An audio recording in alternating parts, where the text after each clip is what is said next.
Last week we finished up Colossians, and we started to have a good Thanksgiving meal together, and I think we had a good Thanksgiving meal together. It was wonderful. If you went away hungry, it was your own fault. But we are so thankful we had that opportunity to have a Thanksgiving meal together last week. And this past week, we also celebrated something else. This past Monday, we celebrated Veterans Day, and so thankful for all the ones who have served over the years, those who are still serving, that we might be able to have the freedoms that we have today. One of the sad realities is we're having more and more veterans passing away year by year. But one of the things that always bothers me also is that so many have such despair that there's another figure that's on the rise. And that's seeing no other way but to take their own life. And so I'm so thankful for those that have served, but we need to love them, we need to encourage them, we need to help them any way we can when they come back from serving, foreign or abroad. Military life is not easy. Though I've not served, I've watched my dad serve till he retired. I've seen others here that have served and had conversations with many over the years that I've worked with. And from the time you go to boot camp to the time you continue on, you're training, aren't you? And unfortunately, sometimes you see things, you hear things, and it stays with these men and women for a lifetime.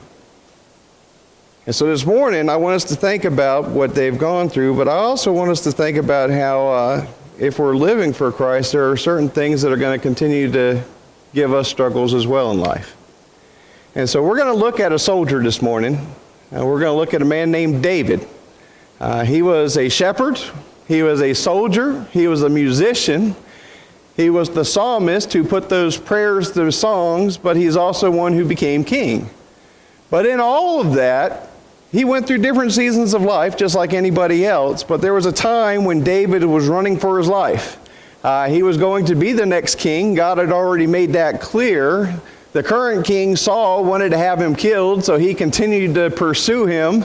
And there were those who put their loyalty with David. And so at one point, when he's running and having a life outside of the promised land, he's continuing to live, to serve his family, to serve those who are coming around him as faithful men at arms. And they have to leave. And when they come back, they find that the most devastating thing they could ever think about had happened. And so what we see is that David actually fought a battle for his own mind, his own life. He fought a battle of despair, but he also fought for direction in life. And so that's what we're going to look at. What did he do? How did he deal with these times of despair? How did he deal with times when he just didn't know what to do? And ultimately, when he turned to God, how did God lead him to a place of victory? And so this morning, we're going to start out with how did David deal with despair? How did he deal with a time when he was near hopeless? And so 1 Samuel chapter 30, verses 1 through 6 tell us what was going on. It says, "Now when David and his men came to Ziklag on the third day," this is where they were living. He says, when they come to Ziklag on the third day, the Amalekites had made a raid against the Negeb and against Ziklag. They had overcome Ziklag and burned it with fire and taken captive the women and all that were in it, both small and great. They killed no one, but carried them off and went their way. And when David and his men came to the city, they found it burned with fire, and their wives and sons and daughters taken captive. Then David and the people who were with him raised their voices and wept until they had no more strength to weep. David's two wives also had been taken captive, Ahinoam of Jezreel and Abigail, the widow of Nabal of Carmel. And David was greatly distressed, for the people spoke of stoning him, because all the people were bitter in soul, each for his sons and daughters. But David strengthened himself in the Lord his God. So get the bigger picture here. So David and his men have gone off. They're going off in conquest. But as they come back, You know, whenever you see the pictures of a city that's been burned, regardless of what time of history we're talking about, when you're coming back, can you imagine them coming back and seeing smoke rising up from where they know their home is and not knowing what's going on? The closer they get, the closer they realize that this is their home. This is everything that they have known in life in recent days. And they're coming back and their homes have been burned, so they don't know what's going on. Are our families safe? Are they there? Or what happened to our possessions? And so they get closer and closer. They finally get home and realize everything has been taken that's of any value. Their homes have been burned to the ground. And their wives and their children are gone. They have no idea what happened, when it happened, or what's going to happen next. You know, I can't imagine what David and his men were going through. It says that they got there, and because they were in such despair, they were so hopeless in this moment, it says that these men who are seasoned warriors are not just crying a little bit, but it says they're weeping, probably wailing as well, but they're weeping for sure until they finally just have no more tears to cry. It says they're absolutely wore out. They have no strength left. They have cried everything they can cry, and now their minds are wandering. You know, have you ever had something happen in your life and you know, whatever went wrong, all you can think of is, well, what if? You know, I think about these men and they're probably thinking, what if? What if we hadn't gone off to fight with somebody else? What if we had stayed home with our families? What if we had been there when whoever came and did this came? We could have defended our families. We could have defended our homes. We could have kept things intact.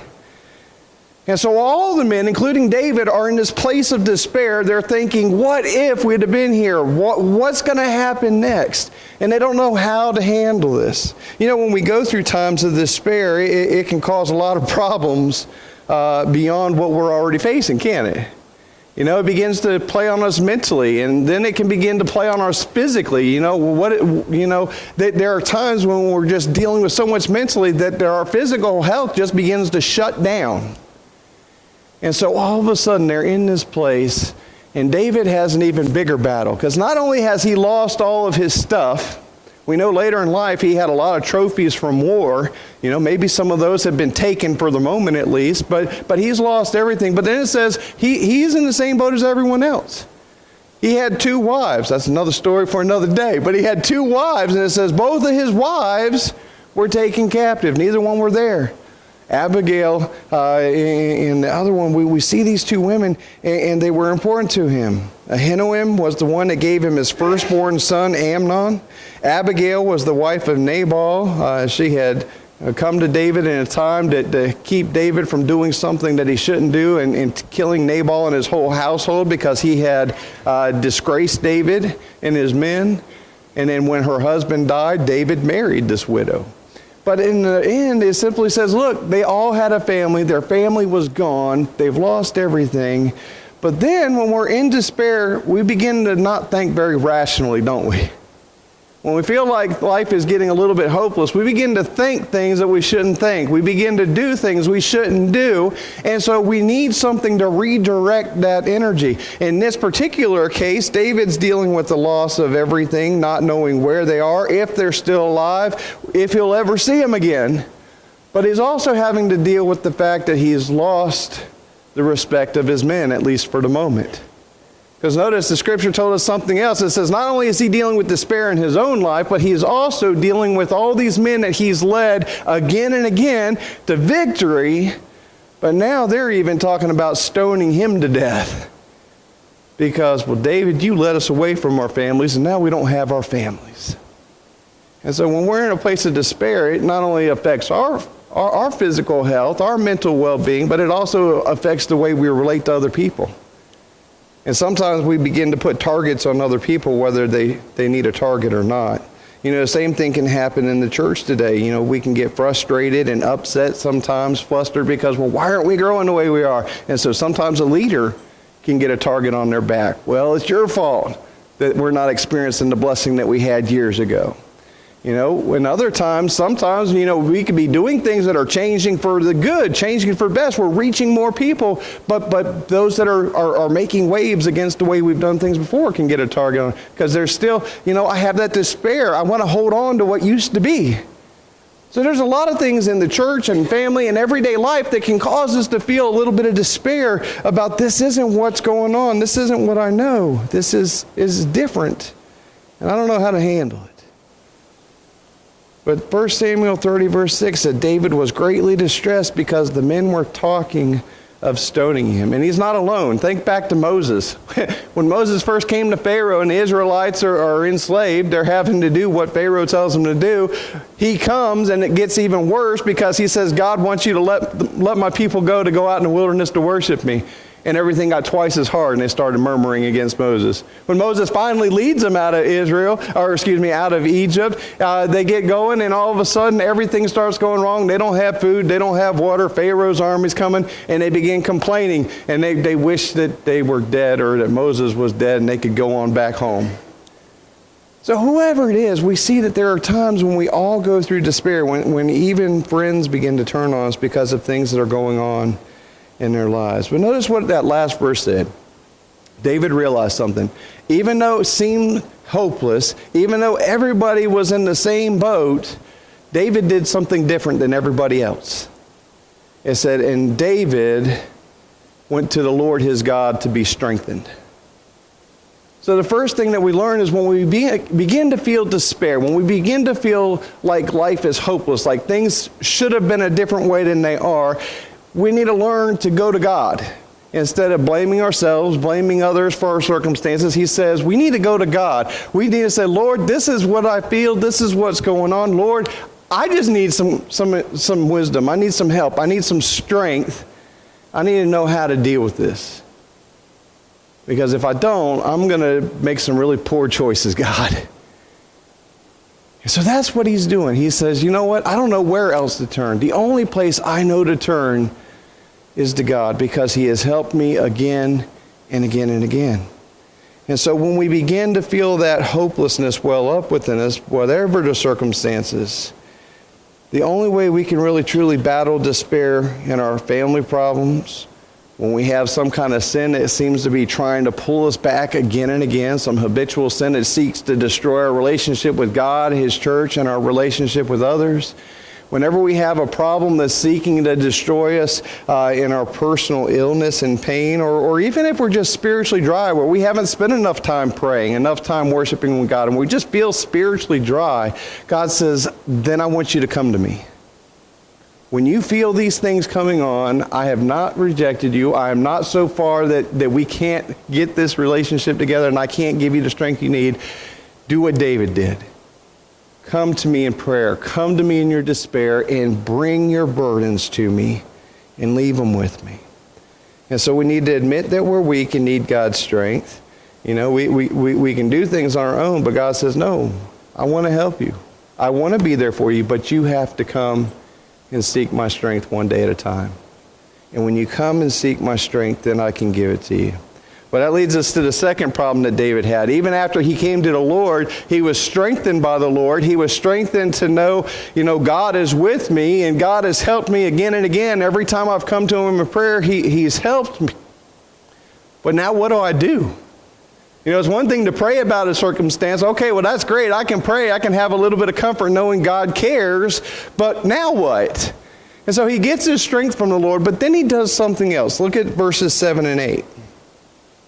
1 Samuel chapter 30, verse 7 and 8 say, and David said to Abiathar the priest, the son of Ahimelech, bring me the ephod. So Abiathar brought the ephod to David, and David inquired of the Lord, shall I pursue this band? Shall I overtake them? God answered him, David, pursue, for you shall surely overtake and shall surely rescue. So he's first in despair. Everybody's in despair. They want to kill him. He says, I don't know what else to do. So he turns to God for strength. But then he also says, we need to collectively come to God and say, God, what do you want us to do? Where do we go from here?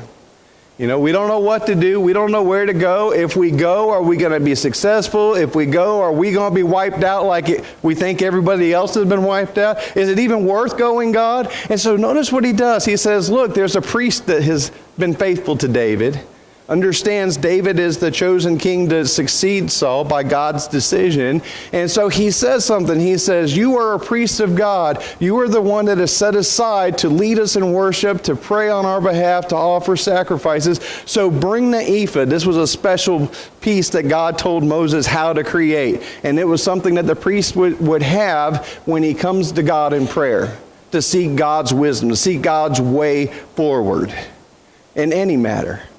And so David says, I know what I need. I need the leading of God. I need his wisdom. I need his help. I need to know what to do. So he says, in this day and age, it's to call the priest to come and to pray with me and to pray for me and to find out what God's will is. Now, some have looked at passages like this and said, yeah, but preacher, that was for a different day and age. God doesn't do things that way. Well, yes and no. Yes, God doesn't have a certain group of people set aside to be priests, to offer the sacrifices, to offer the prayers, to do everything on behalf of people as that intermediary between God. But God still answers prayer today, and God can still choose to answer prayer in a moment. It may be yes, it may be no, it may be give it some time. Just keep thinking about it, keep praying about it. But yet, as Christians, the New Testament describes the church as a whole as the priesthood of believers. He says, all of you now, through the name of Jesus Christ, can come directly before the Father in prayer. You can pray anytime, anywhere. And so all of the teaching of Scripture on prayer is this idea that God wants us to bring all of our prayers before him.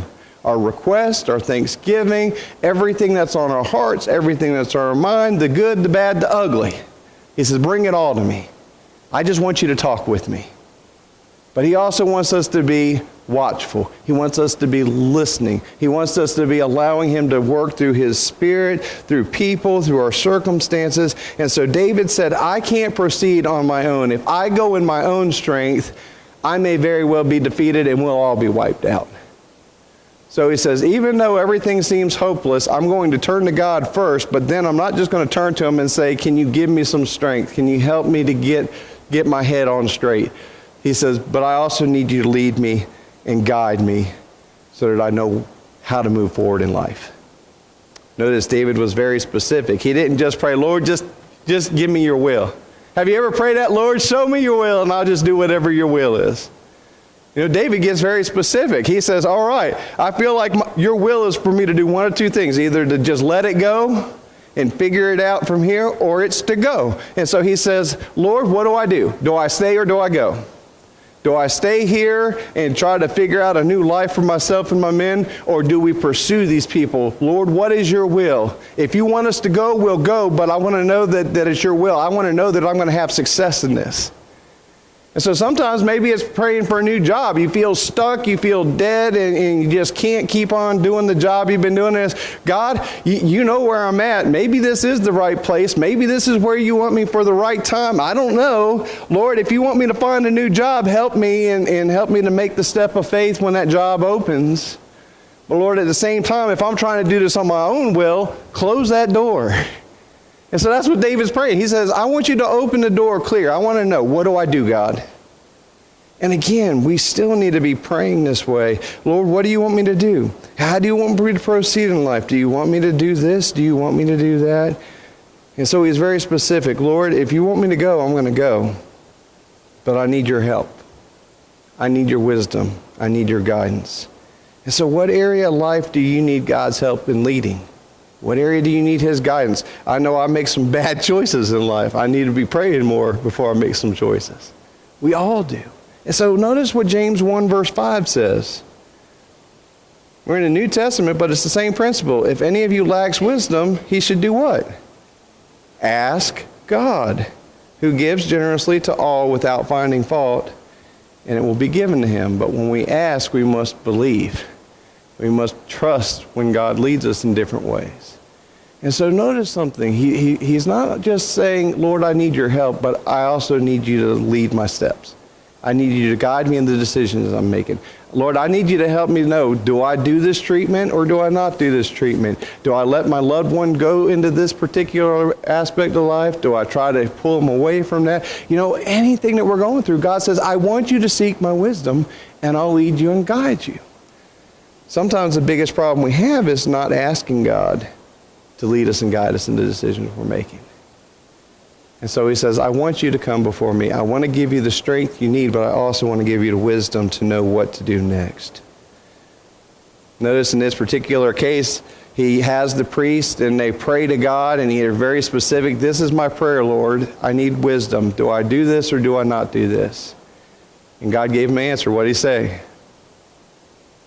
Go on. Go pursue the enemy.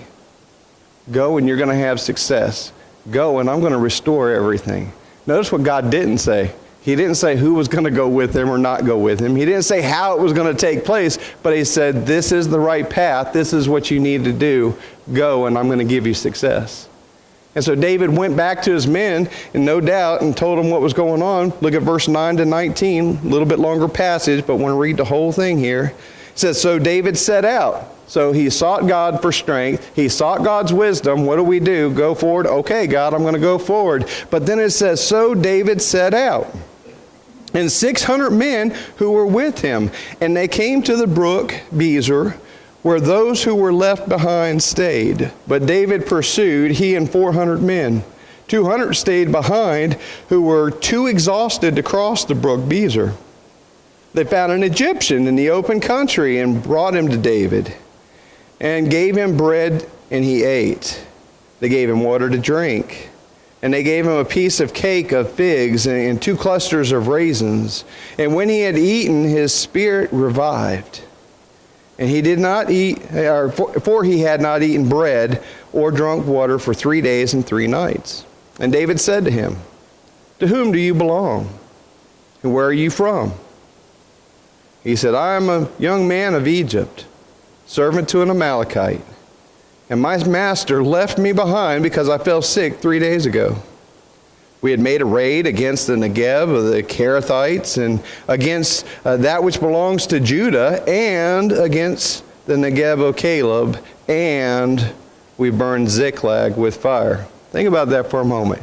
So this man just told David, I'm responsible for your home being burned in one degree or another. But I got sick, so they left me behind.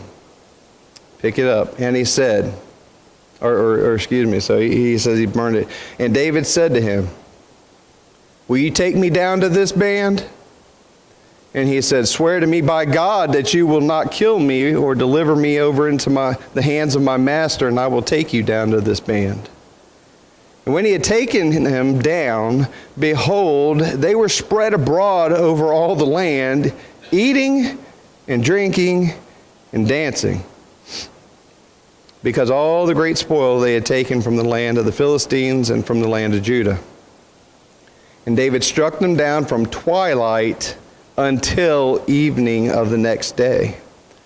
And not a man of them escaped, except 400 young men who mounted camels and fled. David recovered all that the Amalekites had taken, and David rescued his 2 wives.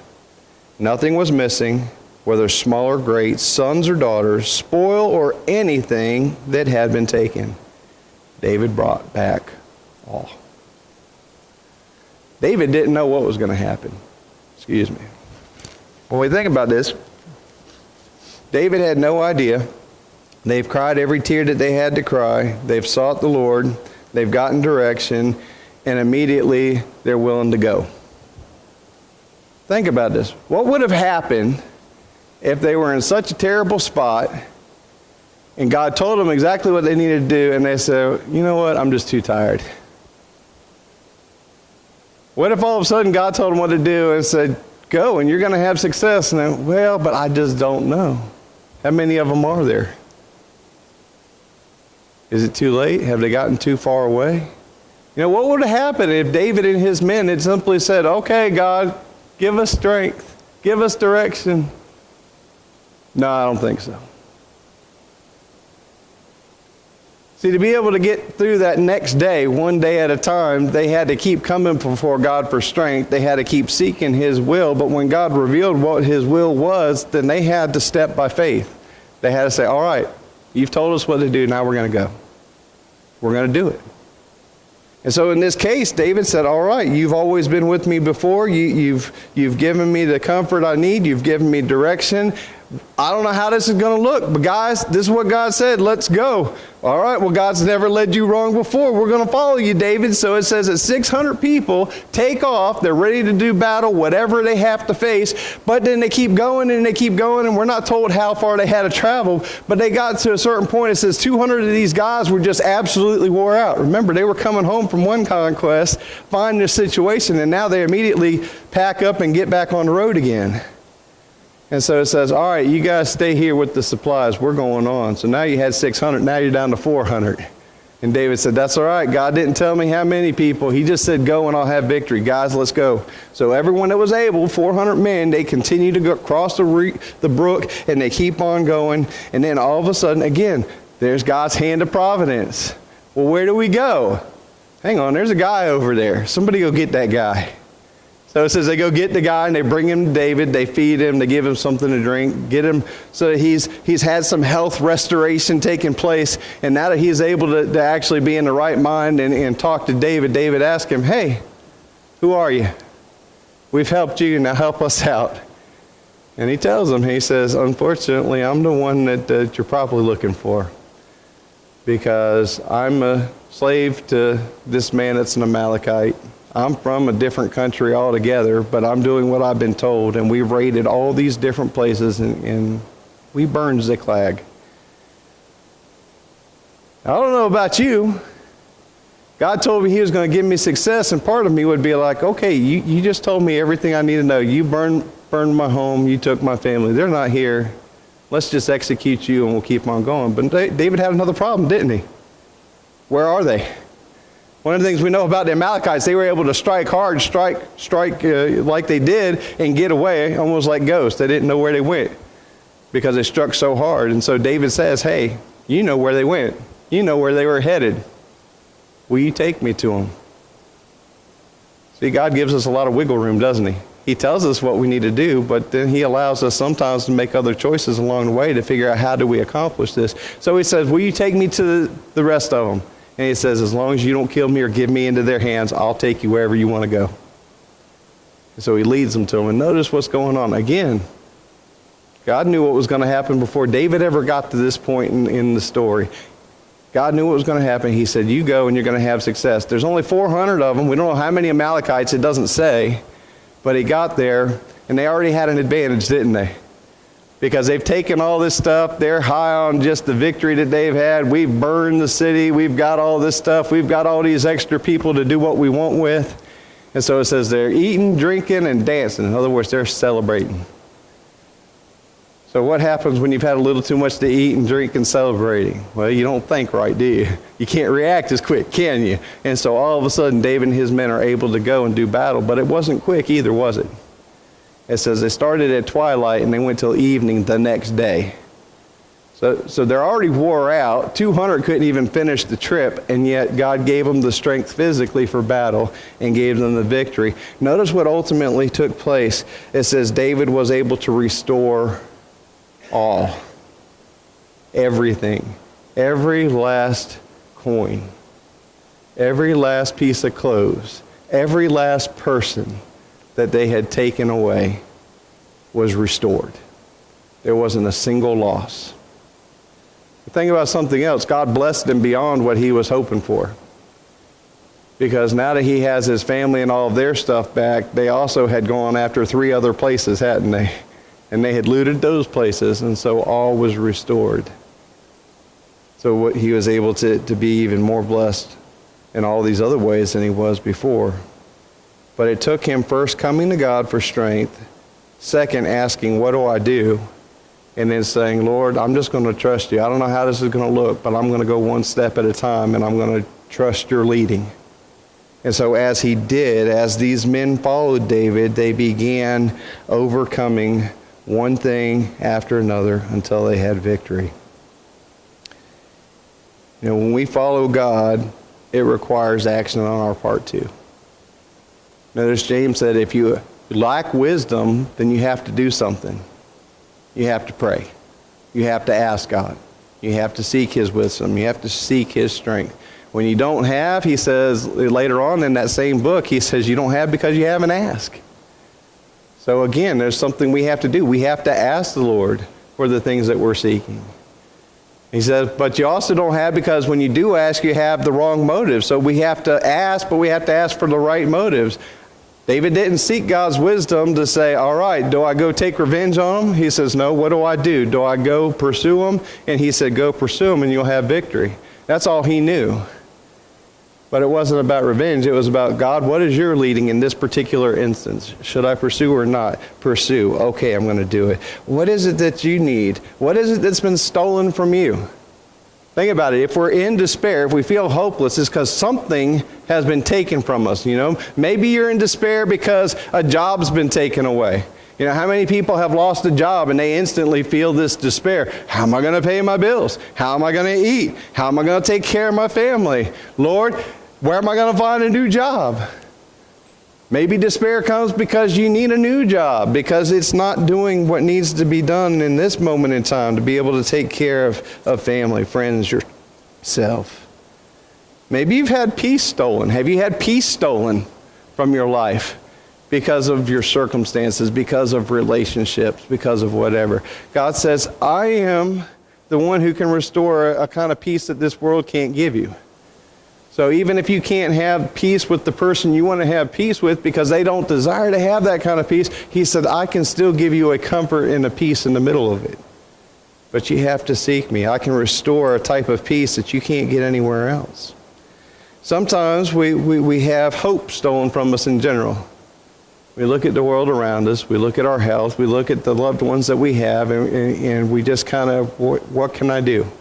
What else can I do? You know, I'm doing all that I can to help them, but there's only so much I can do. Lord, I just don't know.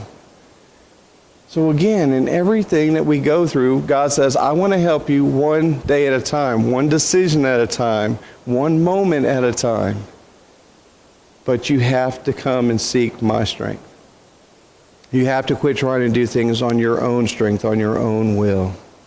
And so God says, I want to be able to help you find that which is stolen.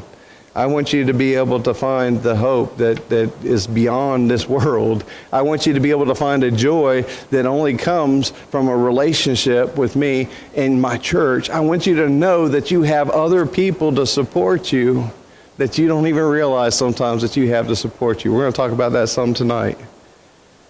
But it's this idea, he says, when you're in despair, when you're in a spiritual battle, when you're in a mental battle, when you're in a physical battle, he says, I don't care. I want you to come to me. And I want you to bring it before me so that you can work it out. How many just need someone to talk to sometimes? You don't need them to say anything. You just need them to listen to you. And so when we think about that, sometimes we just need that sounding board. God says, I will be your sounding board. Come talk to me. Come pour it all out. Are you angry at me? Tell me you're angry at me, and we'll work through it. Are you upset because of something I've allowed to happen? Come talk to me about it. Are you happy? Well, then let's talk about that too. But God's point is, I want you to come regularly, consistently in prayer, and I want to be able to be there for you in good times, and I want to be there for you in bad times. And so the morning is, you know, the morning, sometimes we wake up and it's hard to get up, isn't it? You know, sometimes it's hard just to get up and put the clothes on and face another day. Sometimes it's hard just to go to another day of work because I know what's there and I don't want to deal with it today. Sometimes it's hard going home because I know what I left and I'm fixing to head back to it. So whatever it is we're facing, God says, you don't have to do it alone. And so I don't want you to face despair thinking that there is no hope. Everything is going to be like it is, and that's all you ever had to look forward to. He says, whether I change your circumstances or I just change you in your circumstances, I can give you what you need to get by one day at a time. But it means we've got to come to him one day at a time. We've got to come asking for help one day at a time. We've got to come to his people asking for help one day at a time. He says, I'm not going to leave you. I'm not going to forsake you. And I'm going to give you a way to get through it. But you've got to come. And so when it seems like we're in God's waiting room, as my father-in-law put it one time, he says, keep coming. Don't give up. Keep coming. And that's the message we all need. But it's also the same kind of hope and message we need to give to those who have served and who are facing things I can't even imagine. And so God says there is hope. But you've got to come to me for it. This morning,